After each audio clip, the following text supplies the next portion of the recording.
They are part of one of the biggest armed forces in the world, for now at least. Meeting the minister who just days ago announced job losses in the French military. Nearly 8,000 posts will go next year. Not far from France's border with Germany, Colmar is the base for around 1,000 servicemen and women. They are fighting fit, preparing for any possible deployment and reflecting on the last mission. The French army has always had this capacity to intervene, like in Africa, working in close contact with the people. France's military is made up of nearly 230,000 regular personnel. The government says the cuts will help make it more efficient. At the start of the First World War, nearly 100 years ago, France had one of the biggest armed forces in the world. It is still one of the largest in Europe, but there are concerns that the cuts could leave it as a second-rate military power.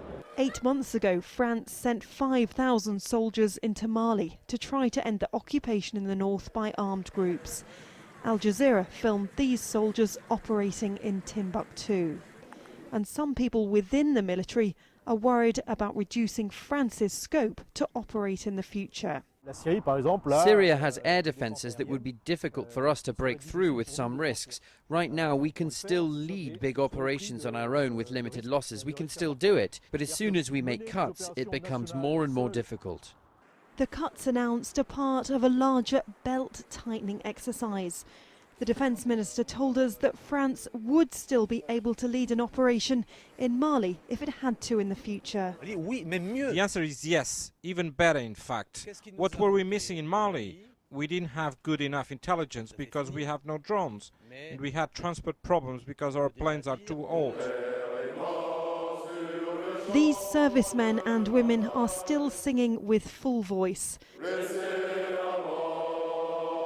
But France may one day be a quieter presence on the world stage. Emma Hayward, Al Jazeera, Colmar in eastern France.